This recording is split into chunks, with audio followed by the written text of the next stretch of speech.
Welcome to another edition of MIW. This is my third attempt. It is tough when you got 6 kids and 3 chihuahuas in the house to do a video without getting interrupted, even though I tell them I'm filming. So here I am. We're going to talk about wealth today. I'm going to expound on the other video I did about wealth that Sparty Fortune requested me to do for one of his clients. So here we go. Wealth has many different meanings. The original meaning of the word was well-being, health, happiness. But now we've equated it more with money and financial success, which is easy to understand why we did that. So let's read this New World Encyclopedia definition here. Wealth refers to some accumulation of resources, whether abundant or not. Richness refers to an abundance of such resources. A wealthy or rich individual, community, or nation thus has more resources than a poor one. Even when resources are considered only in terms of physical assets, money, land, and items that can be given a monetary value, the measurement of wealth has varied over time and among cultures. Thus, for example, in some cultures, pigs or cattle may be considered the most valuable possessions, whereas in others they may have little value compared to other items. Distribution of wealth in a fair, if not equal manner, thus becomes difficult to achieve. Now, wealth is relative to where you live and what is valuable. For example, the reason diamonds are valuable is because they are rare. Let's say that tomorrow they discovered under the earth somewhere here in the world, they discovered a vein of diamonds 10 miles thick and 10 miles deep. The value and the price of diamonds would drop immediately because it's not rare. And that makes me think of attention with women. And your attention is like the coin of gold for women. That's another topic, but popped into my head. So, for example, when you acquire wealth, what does that actually mean to you? Does that just mean money? Because there are many wealthy people who are miserable, and there are many wealthy people who are very happy. There are also poor people who are very happy, and poor people who are very miserable. Every time a rich person gets in trouble, it makes the CNN headline news, okay? And then they want to badmouth rich people. I grew up with my parents hearing them saying things like, yeah, them rich people are all crooks. Yeah, because when a rich person does something wrong, they put that on the news. But I've lived in a third world country, and there are more poor people who steal, lie, and manipulate than there are rich people. Where I lived down there, you had to have bars on the windows, you had to lock yourself in the house at night, because if you didn't, people would break in and rob from you. And you couldn't leave anything outside, not like here, it would be stolen. Because poor people are desperate. I would much rather live in a well-to-do neighborhood than a poor neighborhood. I've lived in both. Poor neighborhoods are much more dangerous, and there's many more criminals there than there are in the rich neighborhoods. So that is like a false belief. It justifies a person staying poor because I don't want to be like those rich people. They're all crooks. Well, they're not all crooks. What doesn't make the CNN headline news is the millions and billions of dollars that the rich people give away. They don't make a big deal out of that, but let one of them get caught drinking, driving, or having an affair on his wife, and it's headline news. The gossip rolls, and they just beat it to death and get all they can get out of it. You got to realize the media is in it to make money. So whatever sizzles, sells. Anyway, so we'll go on here. For many, the concept of wealth is not a physical one involving money or external resources, which may accumulate beyond a person's ability to use wisely or to bring happiness. Money doesn't bring happiness, but it sure buys a heck of a lot more happiness than poverty does. I mean, if you have a roof over your head and food, and you got electric and water, which many people in the world don't have, you probably have more than 70% of the people in the world.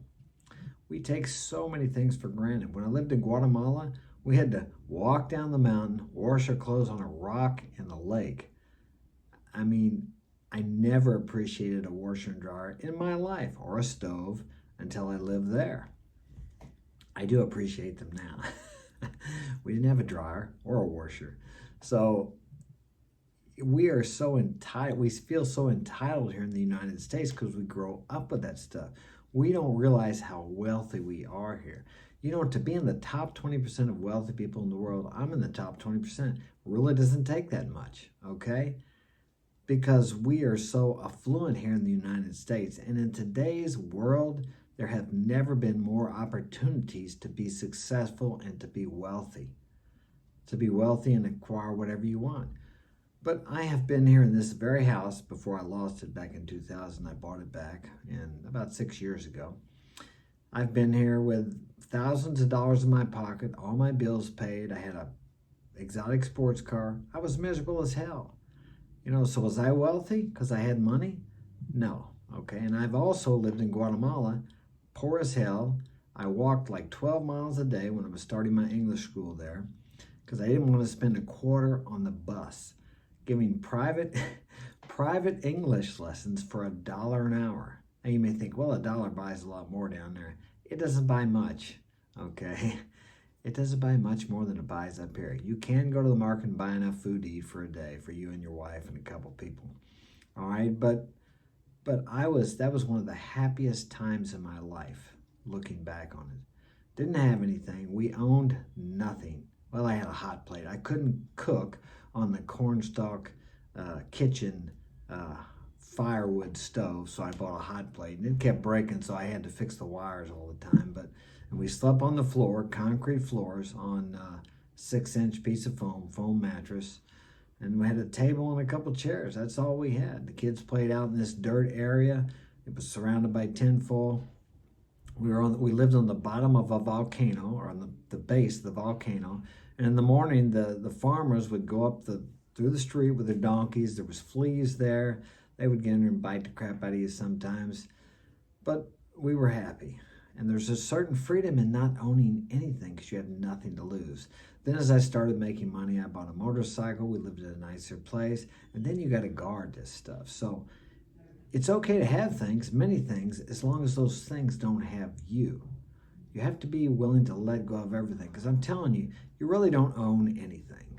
You know, when you live like this house has been here for 140 years. I love old houses, okay? But one day I'll be gone and somebody else will be here. I'm just paying rent on it, really. I mean, I own the house, but I maintain it. I take care of it for the next person that comes along. Same as my cars. Anything that you have, you really don't own it. You're really just renting it. It's like the Indians couldn't understand when the white men came here how they could own the land. They couldn't grasp that concept because how can you own something like that? And I understand the how do I say, the concept of ownership, but I also understand what the Indians meant because you take care of it while you're here, but when you're gone, somebody else has it, so you really don't own anything. You don't take anything with you. You didn't bring anything here with you. Now, it's nice to have money. It's nice to be able to pay your bills. I could go anywhere I want in the world right now, okay? Could I do that every day? No, I can't because I have business to take care of. I have this YouTube channel that I use to help people. I like doing this. I like to speak to people. I like to share what I've learned over my 60 years of life, that it may be of benefit to you. Just like my old mentor said when I was there crying to him one day 30 years ago. He said, when you get big and strong, you'll pass this on to other people just like I'm passing it on to you. And that's all I'm doing is passing on to you what I have learned in this life. Okay, so wealth is not just money, but it's nice to have money. I love having money, don't get me wrong. But you need to pursue excellence and provide service. You'll never have more money than you have now until you do more than you're getting paid for now. That's a very important concept that I practice. On every job that I do more than I'm paid for. Now, they don't always know that I do it, but I do it, if it's at all possible, okay? And what that does, it has an accumulative effect. And then somehow or another down the road, I get paid for that. There's no way I get more money. I make more money on painting jobs, on probably 95% of my jobs, than any of the other painters around here. If I tell them how much I'm making on a job, they can't believe it because I've built up that value. You cannot put value out into the world on a consistent basis where it will not come back to you. The same as if you go to work and you just do enough. You get there on time, you clock in, let's say at 8 o'clock. You clock in right on time. Okay, you go to the bathroom on the company's time, and when you take the breaks, you eat chips and sit down and talk to people. Okay, as soon as 4 o'clock's there, you're standing by the clock to punch out. I will guarantee you, you will never get ahead. Okay, because you are just giving what you have to give, and actually you're giving less than you're getting paid for. Now, maybe you'll say, well, yeah, but I work for whatever, McDonald's or Boeing or wherever you work, and nobody notices anything I do. Doesn't matter if anybody there notices what you do. The universe, God, or whatever you like will notice that you're putting out value. There are certain principles that work in the world, in this universe, like gravity. You can't see gravity, but if you jump off this damn roof, you're going to hit the ground and feel the effects of gravity. You don't really understand gravity, okay? But it's the same principle. If you put value out into the world, value has to come back to you. If you go out in the world and take without giving, then it will be taken from you. Don't know how that works, I just know that it does. So if you can get that mindset, look at some of the richest people in the world. They have provided value to a lot of different people. And that's how they became wealthy, by providing value, by serving. Service. That's the best thing, service. After you get your money, after somebody pays you, do you still provide service? Do you still treat them as they are important? Treat people like they are the most important people in the world, because to them, they are. How do you feel when somebody treats you like you're important? Doesn't that make you feel good? People don't buy from you logically. Now, they think about it and they think they're making logical decisions. But like I said about the guy driving down the road in the, the new BMW. They got him driving through the road on the mountains, and the music's playing. He's got this beautiful girl by his side, and they're playing, they're trying to save this car. They don't say anything about the horsepower in the car, RPMs, per minute, the technical data on the car. They are selling you a feeling. They're selling you a feeling. You buy from emotional feelings. Now, as a man, you can override that, but most people don't. They just buy from emotion. Look at all the commercials, all the ads. They're selling you something from a feeling. They want you to feel. They say, you're going to feel like this, you're going to be like this if you buy this car, which is not true, but it doesn't matter. That's the perception you get. You go out, you look at the car, you get this feeling, no, I'll be driving that car, I'll be like that guy. You may not logically think about it, but this is the way the subconscious mind works, and these impressions that you receive from these commercials and different media things. So it's very important that you are careful what you put into your mind. From the time I get up until the time I go to bed, I am constantly aware of what is going on, going into my mind, and what is going on in my mind.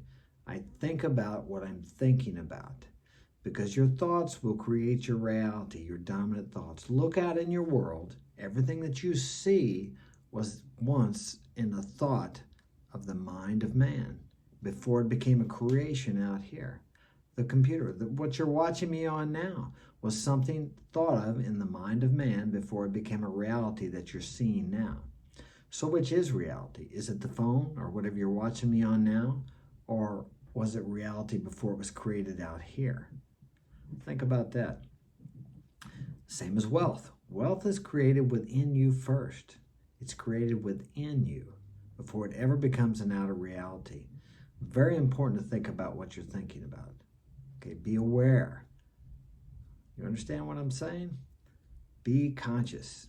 Be conscious. Don't walk through life like you're in a dream. Just get up. I got to go to work. When you go to work, you do the same thing every day. Drive a different way home. That sounds strange, but change your everyday habits.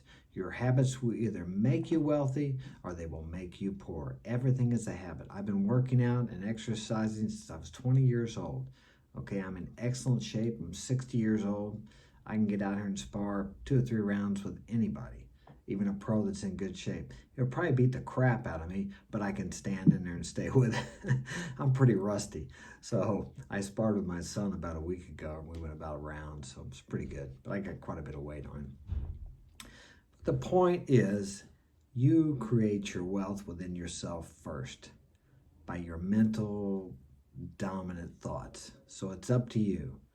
Okay? Hit that like button, smash that like button. And if this has been of value to you, share it with a friend. And if you'd like to get my help personally, you can contact me at marksinspirationalguidance@gmail.com. Thanks for joining me. Be cool.